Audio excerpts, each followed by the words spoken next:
Hello guys, कैसे हैं आप लोग। आज के इस पिता पहचान क्लासेस में मैं लेके आई हूँ एक बहुत ही स्पेशल टॉपिक।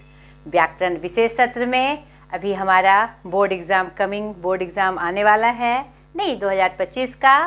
और चाहे वो कोई भी बोर्ड हो, चाहे वो CBSE बोर्ड हो, बिहार बोर्ड हो, ICSE बोर्ड हो, साथ ही साथ कंपटीशन एग्ज़ाम भी हमारे आने वाले हैं, नेट के आने वाले हैं, PPSC के आने वाले, 17वीं PPSC भी आने वाली है। तो यह जो टॉपिक है हमारा इस सत्र में पद परिचय, वह हर कॉम्पिटिटिव एग्ज़ाम के लिए भी बहुत ज़रूरी है और जो कमिंग बोर्ड एग्ज़ाम है उसके लिए भी विशेष पाठ के रूप में ये है। तो इसको अच्छे से जानें उन सारे बच्चों के लिए और उन सारे प्रतियोगी परीक्षा की तैयारी करने वालों के लिए, यह आप उनके लिए बहुत हेल्पफुल होगा।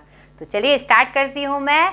पद परिचय, आज के इस क्लास में हम जानेंगे इसका अर्थ एवं परिभाषा, पद के नाम, पद परिचय तालिका, जिसमें मैं आपको बताऊंगी कि पद परिचय में क्या क्या देना होता है, किस किस चीज़ का परिचय देना होता है। उसके बाद पद परिचय की हम उदाहरण देखेंगे ताकि आपको उसको कॉन्सेप्ट आपको समझ में आ जाए।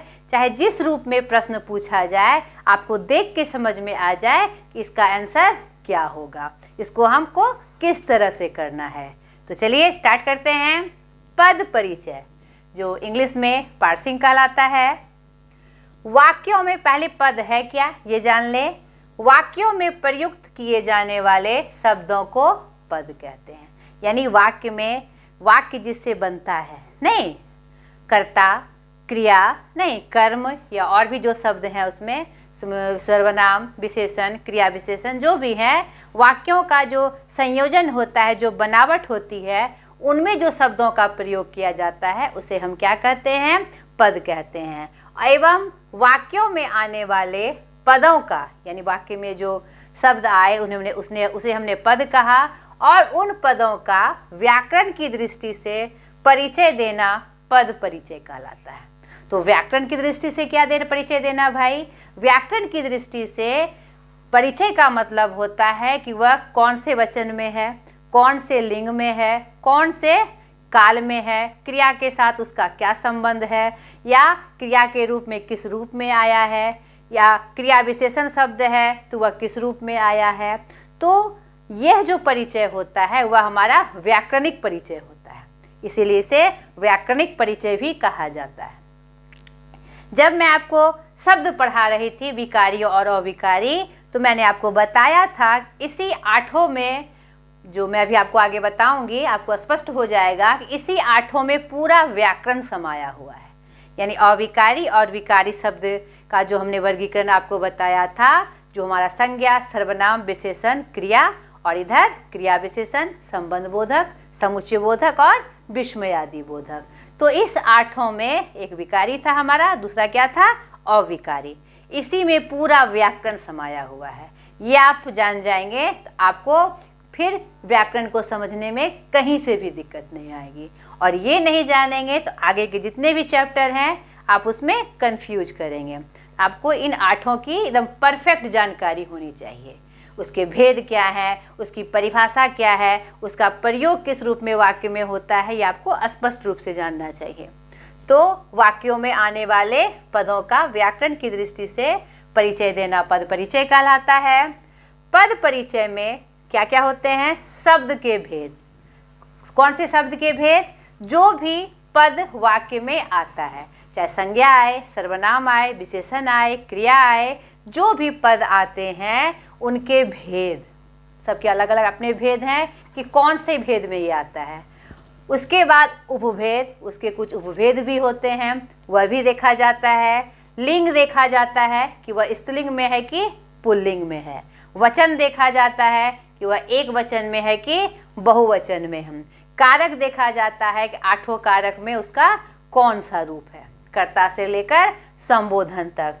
उसके बाद क्रिया आदि, क्रिया में काल, वाच्य और क्रिया, सकर्मक है कि अकर्मक है, इसका भी विवरण देखा जाता है। क्योंकि मैंने आपको बताया है, जब मैं क्रिया बता रही थी तो क्रिया का संबंध किससे किससे होता है, सकर्मक अकर्मक से होता है ना। उसमें क्रिया के कुछ और भेद भी मैंने आपको बताए थे, नाम धातु, प्रेरणार्थक क्रिया, सहायक क्रिया, मुख्य क्रिया वो भेद के रूप में थे, और वाच और काल का सीधा संबंध हमारी क्रिया से होता है। हमने इसके बारे में भी आपको बताया था।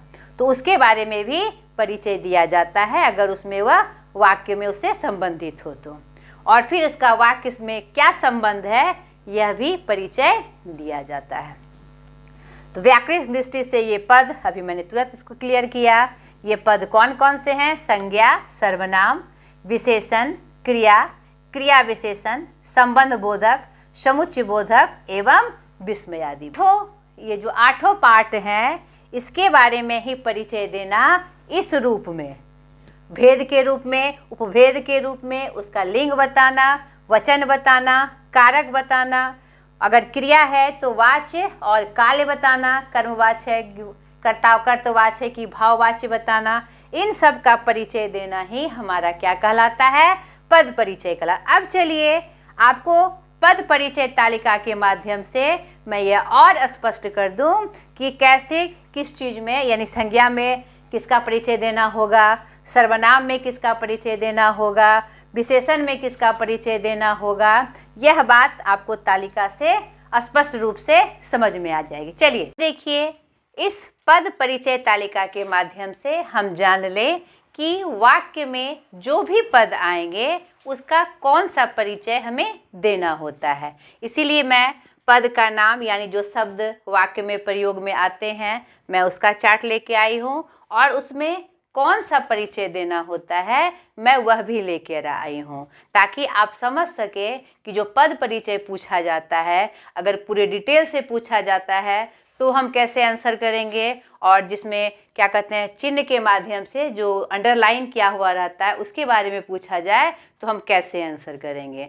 तो पहले हमको उन शब्दों को पहचानना पड़ता है, नहीं ये कौन से शब्द हैं, यानी इन 8 में वे कौन से शब्द हैं। अगर रेखांकित यानी अंडरलाइन वाले में, रेखांकित वाले में अगर प्रश्न पूछा जाए तो वह रेखांकित शब्द पहले क्या है? संज्ञा, सर्वनाम, विशेषण, क्रिया, क्रिया विशेषण, समुच्चय बोधक, संबंध बोधक या विस्मयादि बोधक, इस 8 में क्या है। उसके बाद वो जानने के बाद उसका क्या परिचय देना होता है आपको इससे स्पष्ट हो जाएगा। ठीक है, तो पहले हम जाने पद का नाम, जो कि 8 पद मैंने अभी आपको बताया भी कि यही 8 पद हैं।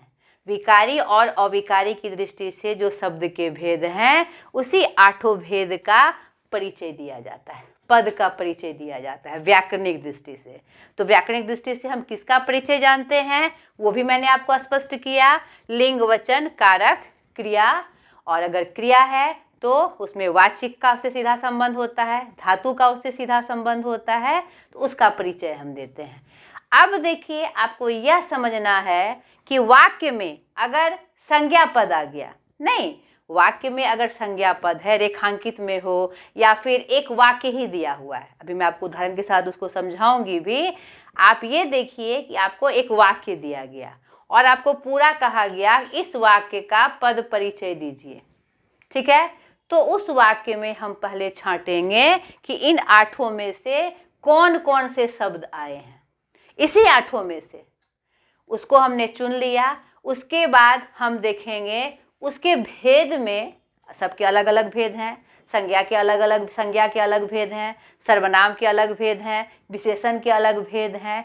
तो जो शब्द आया उसके कौन से भेद से मेल खाता है, फिर उसका लिंग कि स्त्रीलिंग है कि पुल्लिंग है, फिर उसका वचन कि एक वचन में है कि बहुवचन में है, उसके बाद उसका जो और परिचय है और जो संबंध है हम उसका परिचय कराते हैं।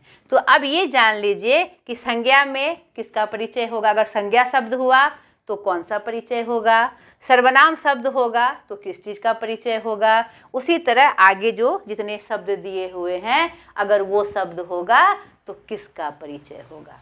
ठीक है, संज्ञा शब्द रहा, अगर वाक्य में हमको संज्ञा अगर पूरे का देना है तो पहले हम छांट लेंगे उसमें कौन कौन से शब्द हैं, इस 8 में कौन कौन से शब्द हैं।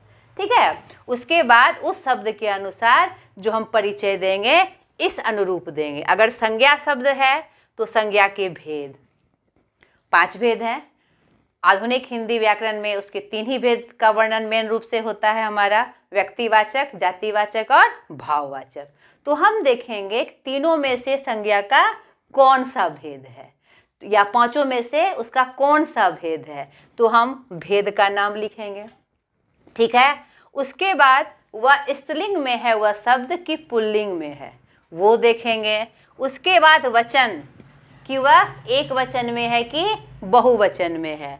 फिर उसका कारक, वह कौन से कारक में है अगर वो वाक्य में आता है, और क्रिया के साथ उसका क्या संबंध है, ये हम संज्ञा के बारे में जानेंगे। उसी तरह सर्वनाम में सर्वनाम के भेद 6 भेद हैं उसके, तो 6 भेद में से वह शब्द किस भेद को टैली करता है वो लिखेंगे। उसके बाद उसका पुरुष लिखेंगे। पुरुष क्यों लिखेंगे? पुरुष क्या बताता है, बोलने वाला कौन है, सुनने वाला कौन है, और किसके बारे में बात की जा रही है। मैं, हम लोग, तुम लोग, वे और वे लोग। तो कौन से पुरुष में है वो बताना होता है। फिर लिंग, वचन, कारक और क्रिया के साथ संबंध अगर सर्वनाम शब्द है। विशेषण शब्द है तो विशेषण का भेद, जो 4 भेद हैं इसके, वो बताएंगे। फिर उसका भी लिंग, वचन और विशेष्य का निर्देश। विशेष्य किसे कहते हैं मैंने स्पष्ट किया है विशेषण में आपको। संज्ञा की विशेषता बतलाने वाले शब्द को विशेषण, और जिसकी विशेषता बतलाई जाती है उसे हम क्या कहते हैं, विशेष्य कहते हैं। तो विशेष का निर्देश कि किसका है वो हमको करना है। क्रिया में क्रिया के भेद, सकर्मक है कि अकर्मक है, या किसी अन्य भेद की भी चर्चा की है। तो मैंने आपको डिटेल से ये सारे पार्ट्स संज्ञा से लेकर विस्मयादि बोधक विशेष रूप से हमने पढ़ाया है, एकदम तोड़ तोड़ कर अलग अलग से पढ़ाया है। तो आपसे क्या कहते हैं, सोचिए तो एक तरह से निर्देश है या प्रार्थना ही समझ लीजिए कि आपको अगर अपने एग्ज़ाम्स में बहुत अच्छा करना है तो इस 8 का वीडियो आप ज़रूर देख लीजिएगा। मैं आपकी सहायक होंगी, और मैं अगर आपकी सहायक होती हूँ तो जो मेरी जो संतुष्टि होगी अपने आप में, या जो मैं मेहनत कर रही हूँ, तो मुझे भरपूर संतुष्टि हो जाएगी। आपका सहायक होना, आपका अच्छा करना, यही मेरी संतुष्टि है। ठीक है, आप ज़रूर करिएगा। उसी तरह अगर क्रिया विशेषण शब्द हैं, हाँ क्रिया के शब्द हैं अगर वाक्य में, तो क्रिया के भेद अकर्मक, सकर्मक। उसके बाद लिंग, वचन, पुरुष बताना ही है। धातु भी बताना है उसका, नहीं वह कौन से धातु का है। धातु क्या होता है, क्रिया का मूल रूप। पढ़ना, पठ, चलना, चल, ये धातु है, तो वो धातु भी बताना है। और काल भी बताना है कि वर्तमान काल में है कि भूतकाल में है कि भविष्यत काल में है। ठीक है, ये जरूर बताना है। और उसके उपभेद भी अगर आपको याद है, उससे टैली कर रहा है, अगर वो अभी आप बताते हैं तो सामने वाले को ये पता चलेगा कि आपको पूरी जानकारी है। तो अगर वो याद है तो आप वो भी बता सकते हैं। और वाच्य भी बताना है, वह जो वाक्य है वह कर्तवाच्य में है कि कर्मवाच्य में है कि वह भाववाच्य में है। वाच्य का भी मैंने वीडियो बनाया हुआ है, आप जानते भी होंगे। अगर कोई कन्फ्यूजन हो तो आप मेरी वीडियो को देख सकते हैं, आपको पूरी तरह से क्लियर हो जाएगा। क्योंकि बेटा जो मेरे सामने समस्याएं आती थी जब मैं व्याकरण का पोर्शन पढ़ती थी, तो मेरे सामने बहुत सारी समस्याएं आती थी, हौच पौच हो जाता था दिमाग। तो मैं उसे अंडरलाइन करके लिख कर रखती थी कि इसके बाद ये कहाँ से आया। और जब ये शुरू से मेरी कोशिश थी कि जब मैं इस प्रकार का सहयोगी वीडियो बनाऊं अपने बच्चों के लिए, अपने प्रतियोगिता परीक्षा तैयारी करने वाले अपने भाई बंधुओं के लिए, तो उनके सामने ये समस्या ना आए, क्लियर हो जाए कि ये क्या होता है। तो मैंने यही एक कोशिश की है। तो आप देखिए, आपको पूरी सहायता मिलेगी। ये करना है। उसके बाद कर्ता और कर्म, कर्ता के बारे में बताना है, और कर्म अगर उसमें है उस वाक्य में तो उसके बारे में बताना है। क्रिया विशेषण में क्रिया विशेषण के भेद, जिस क्रिया की विशेषता बतलाई जा रही है उसका निर्देश। समुच्चय बोधक में भेद बताना है, समुच्चय बोधक का। उसके बाद किनको मिल रहा है, और उसका भेद में जो संयोजक जो शब्द आया है वह किसको निर्देशित कर रहा है, किस चीज़ को निर्देशित कर रहा है, उसका विकल्प आपको बताना है, स्पष्ट करना है। और किनको मिला रहा है समुच्चय बोधक, इसको भी आपको स्पष्ट करना है। संबंध बोधक में उसके भेद आएंगे, और जिससे संबंध दर्शा रहा है उसका भी निर्देश करेगा। यह राम की किताब है, तो राम को निर्देशित कर रहा है नहीं, और उसके भेद, ये किस भेद के अंतर्गत आता है, संबंध बोधक के किस भेद के अंतर्गत आता है। विस्मय आदि बोधक में वही बात होगी, किस भाव, विस्मय मतलब भाव, हम विस्मय आदि बोधक में हम क्या करते हैं, अपना विस्मय बताते हैं, विस्मित होकर नहीं, तो वह किस भाव को बता रहा है, आश्चर्य, हर्ष, शोक, घृणा, भय, क्रोध आदि किसको प्रकट कर रहा है, उसका निर्देश आपको करना है, उसका परिचय आपको देना है। ठीक है, तो ये आपका जो पद तालिका था वो आपके लिए सहायक हुआ होगा, और ये निश्चित रूप से होगा। अब चलिए उदाहरण के माध्यम से हम एक एक करके थोड़ा जान ले, एक मतलब कि मैं आपको बता रही हूँ, इस चीज़ को आप समझ गए। अब उदाहरण देकर मैं आपको बताऊंगी तो आपको पूरी तरह से स्पष्ट हो जाएगा। तो पहले एक एक करके इनके साथ, और फिर कैसे प्रश्न आपको आएंगे वह दोनों तरीके का उदाहरण मैं आपको स्पष्ट करूंगी अभी। अब देखिए, आपको अलग अलग पद का जो नाम आया है, आठों का अलग अलग रूप में इसको समझने की कोशिश करिए। देखिए, वाक्य में आए संज्ञा पदों का परिचय निम्नलिखित प्रकार से दिया जाता है। उदाहरण है, सर्वजीत ने सर्वश्रेष्ठ खिलाड़ी का पुरस्कार ग्रहण किया। तो सर्वजीत क्या है, यहाँ पर संज्ञा क्या हुआ, सर्वजीत हुआ, नाम जो होता है। तो संज्ञा कौन सा सब हुआ, ये व्यक्तिवाचक, क्योंकि विशेष नाम है, और ये नाम किसका है, लड़के का है, तो यह पुल्लिंग हुआ। और यह किस में है, एक वचन में है, और यह क्या है, कर्ता कारक है। ग्रहण की क्रिया क्या है, कर्ता।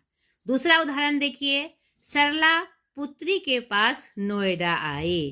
तो यहाँ पर संज्ञा क्या है, सरला है, जो कि व्यक्तिवाचक संज्ञा हुआ, स्त्रीलिंग हुआ, एक वचन, कर्ता कारक, आई क्रिया का संबंध। ठीक है, तो इस प्रकार हमने देखा कि संज्ञा का पद परिचय करना कैसे होगा। संज्ञा का पद परिचय करते समय निम्न बातें स्पष्ट की जाती है। संज्ञा भेद, जैसा कि मैंने आपको टेबल में बताया, तो व्यक्तिवाचक, जातिवाचक, भाववाचक, फिर लिंग बताना है, जो कि मैं अभी चर्चा कर रही थी।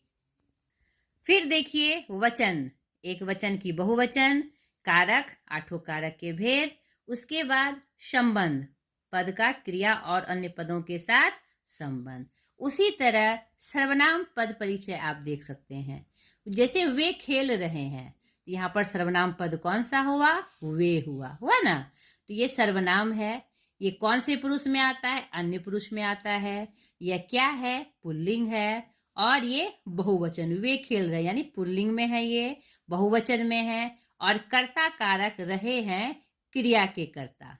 ठीक है, उसी तरह मैं बाजार जाऊंगी, मैं सर्वनाम, उत्तम पुरुष वाचक सर्वनाम, स्त्रीलिंग, एक वचन, कर्ता कारक, जाऊंगी क्रिया का कर्ता। ठीक है, तो वही आगे वही उसी का विवरण है जो मैंने आपको टेबल में बताया, तालिका के माध्यम से कि क्या क्या बताना है सर्वनाम का, उसी क्रम में इसको सजा के बताया गया है। तीसरा देखिए, विशेषण पद परिचय। नहीं, हमारी अध्यापिका पीला गुलाब पसंद करती है, यहाँ पर आपको कहेगा विशेषण पद परिचय दीजिए। यहाँ पर विशेषण शब्द क्या है, हमारा पीला है, तो पीला विशेषक कौन सा विशेषण है, उसका भेद बताना है आपको। ये गुणवाचक, गुण बता रहा है, और ये क्या है, पुल्लिंग है। नहीं, और किसमें है, ये एक वचन में है। ठीक है, गुलाब, गुलाबे नहीं है। और देखिए, गुलाब संज्ञा की विशेषता बतला रहा है, किसकी विशेषता बतला रहा है, संज्ञा की। हमारी अध्यापिका वह क्या है, संज्ञा है। उसी तरह देखिए ख नंबर, मैंने नई पुस्तकें खरीदी, तो यहाँ पर विशेषण पद कौन सा है, नई, तो नई विशेषण गुणवाचक, स्त्रीलिंग, बहुवचन, पुस्तकें किसकी विशेषता बतलाई जा रही है, संज्ञा की विशेषता। वही आगे उसी का वर्णन है कि विशेषण का पद परिचय कैसे करना है, विशेषण का भेद बताकर, फिर लिंग बताकर, वचन बताकर, और फिर संज्ञा के साथ संबंध बताकर। उसी तरह देखिए क्रियापद परिचय। नहीं, कर्मचारी बातें कर रहे थे, यहाँ पर क्रियापद क्या हुआ, बातें कर रहे थे। क्लियर है, क्रिया कौन सी है, अकर्मक। अकर्मक सकर्मक क्या होता है, मैंने आपको स्पष्ट बताया है कि कर्ता जो काम करता है, जो क्रिया करता है, अगर किसी पर उसका प्रभाव पड़े तो वह कर्म होगा, और कर्ता पे ही प्रभाव पड़े तो वह क्रिया क्या होगी? अकर्मक होगी। कर्मचारी बातें कर रहे थे, यहाँ पर किसी और पे इसका प्रभाव नहीं पड़ रहा है, कर्मचारियों पर ही पड़ रहा है, इसीलिए यह अकर्मक क्रिया है। भूतकाल, थे है यानी भूतकाल है, कर रहे थे, तो यहाँ पर पूर्ण भूतकाल है, पूरी तरह से खत्म हो गया है। और यह क्या है? पुल्लिंग है, कर्मचारी। और ये बहुवचन, बातें कर रहे थे, यानी एक से अधिक कर्मचारी थे, और ये कर्तवाच में हो रहा है। ठीक है, किस में हो रहा है? कर्तवाच में हो रहा है। कर्मचारी क्रिया का क्या है? कर्ता है। क्लियर हो गया? जो जो परिचय क्रियापद में देना होता है, मैंने आपको तालिका में वर्णन किया, उसी की बात इसमें की जा रही है। आगे देखिए, क्रिया विशेषण पद परिचय। समीरा भीतर बैठी इंटरनेट पर कार्य कर रही है। यहाँ पर क्रिया विशेषण क्या है? भीतर। नहीं, ये कौन सा है? स्थानवाचक। बैठी क्रिया के स्थान की विशेषता बतलाई जा रही है। दूसरा उदाहरण देखिए, गुलाबो सफाई धीरे धीरे कर रही है। यहाँ क्रिया विशेषण शब्द क्या है? धीरे धीरे। कौन सा? रीतिवाचक। नहीं, क्रिया विशेषण के जो भेद हैं, और कर रही है क्रिया की रीति की विशेषता बतलाई जा रही है। तो आगे वही वर्णन है, क्रिया विशेषण का पद परिचय कैसे करना है। नहीं, क्रिया विशेषण का भेद बताकर कि रीतिवाचक है कि कालवाचक है, स्थानवाचक है कि परिमाणवाचक है, और संबंध जिस क्रिया की विशेषता प्रकट की गई है उनके साथ संबंध। संबंध बोधक पद परिचय देखिए, भव्या के बदले प्राची ने इतिहास पढ़ाया। के बदले संबंध बताया जा रहा है, किसका? विनिमय का। नहीं, मैंने आपको स्पष्ट किया था तालिका में कि वहां पर जो उसका क्या कहते हैं, उसके बदले में कौन सा काम हो रहा है, कौन सा संबंध बताया जा रहा है, उसको आपको स्पष्ट करना है। भव्या और प्राची में संबंध सूचक बताया जा रहा है। चंचल के बिना मीनाक्षी त्रिवेंद्रम नहीं जाएगी। के बिना संबंध बताया जा रहा है। व्यतिरेक वाचक, के बिना अगर ऐसा नहीं हुआ तो वह नहीं जाएगी, और संबंध किसका बताया जा रहा है? चंचल और मीनाक्षी का। तो वही यहाँ नीचे स्पष्ट किया गया है कि संबंध बोधक में परिचय किस किस का होता है? संबंध बोधक के भेद का। तो यहाँ पर आप देखिए कुछ शब्द आए हैं, यहाँ पर आए हैं ना, ये आप जरूर याद कर लीजिएगा कि संबंध बोधक का यह जो भेद है आपको पद परिचय में इसका काम आएगा, क्योंकि ये आपको परिचय देना होगा। तो भेद में क्या क्या आ रहा है? समता, पृथकता, विनिमय, संग्रह, स्थान, साधन, विरोध, संग, तुलना, व्यतिरेक, काल, दिशा और हेतु। ठीक है, शब्द को समझने की कोशिश करिए, और ये शब्द आपको समझ में भी आ रहे होंगे। समता यानी संबंध जो बताएगा, समानता का संबंध बताएगा। पृथकता, अलग अलग बताएगा। विनिमय यानी एक दूसरे से बदले में। ठीक है, संग्रह, संग्रह यानी संग्रह का संबंध बताएगा, उसके पास बहुत सा धन है। स्थान, स्थान का संबंध बताएगा। साधन, किसी साधन का संबंध बताएगा। तो यह आपको वाक्य से समझना होगा कि इसमें कौन सा संबंध बताया जा रहा है। क्लियर हो गया? अब समुच्चय बोधक पद परिचय हम देखें। बबीता दूध नहीं लाई इसलिए बच्चों ने दूध नहीं पिया। समुच्चय बोधक क्या करता है? दो वाक्यों को जोड़ता है, नहीं जोड़ने का काम करता है। तो यहाँ पर देखिए, समुच्चय बोधक परिणाम दर्शक समानाधिकरण, उसके जो भेद हैं उसका परिचय यहाँ मिला। बबीता दूध नहीं लाई और बच्चों ने दूध नहीं पिया, उपवाक्यों को जोड़ने का कार्य हो रहा है, यानी किसको जोड़ रहा है। हमने तालिका में भी देखा कि संबंध समुच्चय बोधक पद में उसका भी परिचय हमें देना होता है। हम कंप्यूटर खरीदेंगे या बड़ा टेलीविजन लेंगे, यहाँ भी समुच्चय बोधक किसके रूप में आया है? विभाजक समानाधिकरण के रूप में। नहीं, हम कंप्यूटर खरीदेंगे और बड़ा टेलीविजन लेंगे, इन दो वाक्यों को जोड़ रहा है, इसका भी परिचय हमको देना होता है। स्पष्ट हुआ? आगे देखिए, वही बात आई समुच्चय बोधक में पद का परिचय किससे किससे करना है। समुच्चय बोधक का पहले भेद, संयोजक, ये भी आप अच्छे से देख लीजिए, इसे उतार कर आप इसे याद कर लीजिएगा।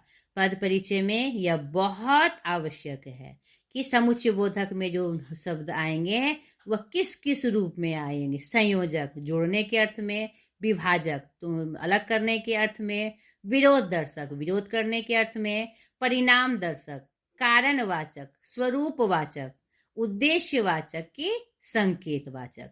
सबके जो शब्द अर्थ हैं वो सीधे साधे हैं, आपको समझ में आ रहा है। तो आपको ये याद कर लेना है कि समुच्चय बोधक भेद के रूप में जब आप परिचय करेंगे, वाक्य में इनका पद परिचय करेंगे तो वो किस रूप में है, क्योंकि इसका परिचय भी आपको देना है। ठीक है। और संबंध, वाक्य में उन पदों का उल्लेख जिन्हें जोड़ा जाता है। दो वाक्य को जोड़ते हैं ना, दो पदों को जोड़ते हैं, उसका भी जिक्र आपको पद परिचय में करना होता है। लास्ट बचा आपका विस्मयादि बोधक पद परिचय। वाह, तुमने तो कमाल कर दिया। वाह किसका सूचक है? विस्मयादि बोधक है। किसका सूचक? प्रश्नता सूचक है, प्रश्नता के भाव को दर्शाने वाला। दूसरा देखिए, अजी जरा सब्जी तो काट दीजिए। विस्मयादि बोधक किसका है? ये संबोधन। अजी यानी किसी को संबोधन किया जा रहा है। ठीक है, ये संबोधन के भाव को दर्शाने वाला है। विस्मयादि बोधक में भी जो भाव आते हैं उसके बारे में आपको जानकारी होनी चाहिए। इसमें विस्मयादि बोधक के जो भेद हैं, जो भाव हमारे अंदर उपजते हैं, विस्मय, प्रशंसा, हर्ष, संबोधन, पीड़ा, शोक, भय, चेतावनी, आशीर्वाद, तिरस्कार, स्वीकृति, क्रोध, कृतज्ञता, अभिवादन, घृणा आदि, आपको इसका पूरा जानकारी होना चाहिए कि वह कौन सा भाव को प्रदर्शित कर रहा है। और संबंध दिखाना है अंतिम में भाव का नाम, कि किस तरह का नाम ये है, नहीं कौन सा नाम है, प्रसन्नता सूचक है, कौन सा दर्शाने वाला, कौन सा भाव दर्शाने वाला है, उसका नाम आपको परिचय में देना है। पद परिचय का हम उदाहरण देख ले कि किस तरह से पद का परिचय दिया जाता है।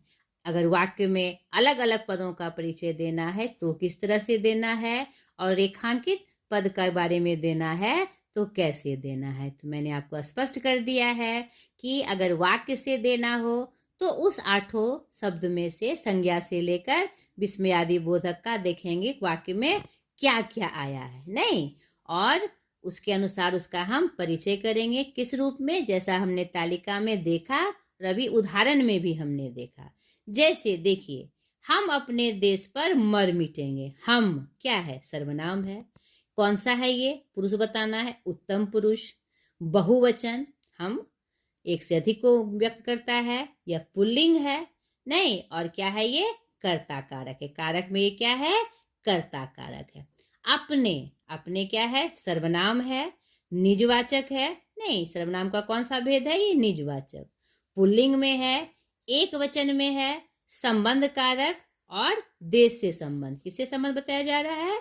देश से संबंध, संबंध कारक है इसमें। देश पर, देश क्या है? हमारा संज्ञा है, जो जातिवाचक संज्ञा है। पुल्लिंग है, ये एक वचन है, और अधिकरण कारक है क्योंकि इसमें पर का चिन्ह आया है। स्पष्ट है ये। मर मिटेंगे, अकर्मक क्रिया, पुल्लिंग, अकर्मक क्रिया है, मर मिटना, यानी इस पे किसका संबंध हो रहा है? इसमें किसी पर प्रभाव नहीं पड़ रहा है, यानी जो क्रिया हो रही है किसी और पे प्रभाव नहीं पड़ रहा है, कर्ता पे ही प्रभाव पड़ रहा है। ये अकर्मक क्रिया है, पुल्लिंग है, बहुवचन है, भविष्यत काल है, नहीं, मिटेंगे, अपूर्ण पक्ष है, और कर्तवाच, हम कर्ता की क्रिया। क्लियर हो गया? दूसरा उदाहरण भी देखिए। धवल वहां 10वीं कक्षा में बैठा है। धवल संज्ञा है, देखिए उसी तरह पूरा दिया हुआ है परिचय। वहां स्थानवाचक क्रिया विशेषण है। 10वीं, वहां 10वीं कक्षा में बैठा है, संबंध बताया जा रहा है, नहीं, यहाँ पर क्या कहते हैं, संज्ञा के पहले आकर जो शब्द डिनोट करे वह क्या होता है? हमारा विशेषण शब्द होता है, नहीं। कक्षा में संज्ञा है, बैठा है, क्रिया हो रही है, बैठा है, इसमें किसी और पे प्रभाव नहीं पड़ रहा है, यह अकर्मक क्रिया है। ठीक है, इस तरह से पद परिचय दिया जाता है वाक्य के अलग अलग शब्दों का। ये आपको स्पष्ट हो गया है। अब चलिए रेखांकित पदों का परिचय कैसे देते हैं वह भी आप देख लीजिए। देखिए, केवल रेखांकित पदों का व्याकरणिक परिचय या पद परिचय। कल हमने लाल किला देखा। देखिए, दो शब्द में रेखांकित किया हुआ है, कल में और लाल किला में। तो सबसे पहले आपको ये देखना है कि कल क्या है और लाल किला क्या है। ठीक है, कल अव्यय है, नहीं, कालवाचक क्रिया विशेषण। अव्यय में भी यह क्या है, क्रिया की विशेषता बतला रहा है। हमने यानी संज्ञा के पहले आकर ये कौन सा है, क्या कहते हैं, क्रिया विशेषण बताया जा रहा है। नहीं, तो यह क्रिया विशेषण शब्द है। तो हमने क्रिया विशेषण देखा, कौन सा है, देखा। कौन सी क्रिया का विशेषता बतला जा रहा है, देखा क्रिया का विशेषण। ठीक है, लाल किला, लाल किला क्या है, हमारा संज्ञा है। वो भी कौन सा संज्ञा, विशेष रूप से नाम है, किसी विशेष का नाम है लाल किला।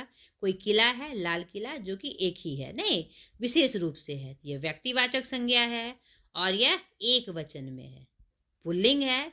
लाल किला बड़ा है, पुल्लिंग बता रहा है ना, पुल्लिंग शब्द है ये, स्त्रीलिंग पुल्लिंग ये देखना होता है हमें। और कारक, कारक कौन सा है, ये कर्म कारक। क्लियर हुआ। एक और उदाहरण से समझिए इसको। पूर्वा ने पुस्तक पढ़ी। अब किस पे चिन्ह है, ये रेखांकित किस पे है, पढ़ी। पूर्वा ने पुस्तक पढ़ी, यानी जो क्रिया हुआ कर रहा है उसका प्रभाव पुस्तक पे पड़ रहा है। तो क्रिया का प्रभाव किसी अन्य पे पड़े तो वह क्या होता है, सकर्मक क्रिया होता है। सकर्मक क्रिया है, सकर्मक क्रिया कौन सी है, पुस्तक। पढ़ धातु, धातु बताना है, मैंने आपको बताया था क्रिया का जब बताना हो तो हम धातु भी बताते हैं, काल भी बताते हैं, और स्त्रीलिंग एक वचन तो बताते ही हैं। यहाँ पर वह स्पष्ट किया गया। रानी पत्र लिखती है, उसी प्रकार है। पहले हम देखेंगे कि रेखांकित पद क्या है। नहीं, रानी पत्र लिखती है, रानी व्यक्तिवाचक संज्ञा है, अब पत्र क्या है, जातिवाचक संज्ञा है। तो उसी के अनुसार उसका हम परिचय देते हैं, लिंग के रूप में, वचन के रूप में और कारक के रूप में। क्लियर हो गया।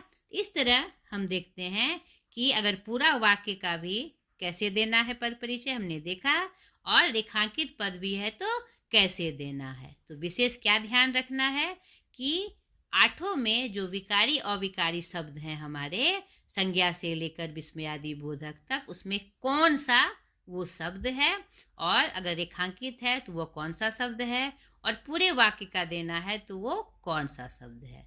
उसी के अनुसार जैसा मैंने तालिका में बताया आपको परिचय दे देना है।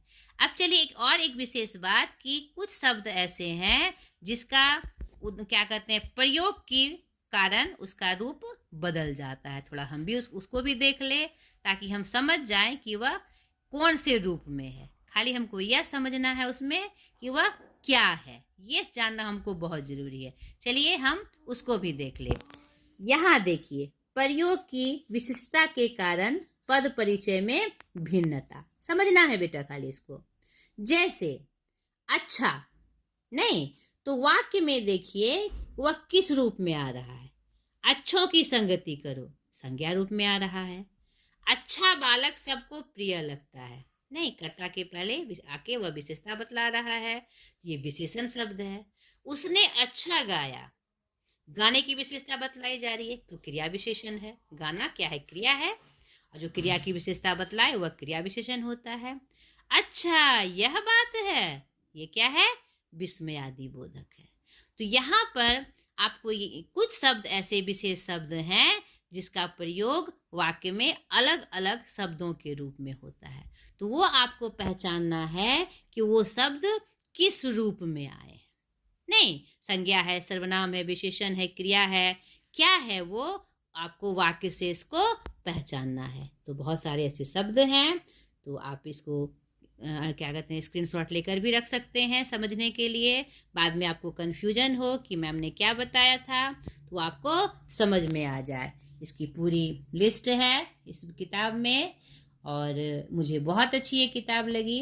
इसमें स्पष्ट वर्णन किया गया है और वही बात मैंने आप तक पहुंचाई। तो ये लिस्ट है उस विशेष शब्दों की जिसका प्रयोग अलग अलग शब्दों के रूप में होता है। तो आशा करती हूँ ये आपका पद परिचय आपको अच्छे से समझ में आया होगा। अगले वीडियो में फिर एक विशेष व्याकरण सत्र के साथ मैं हाजिर होंगी।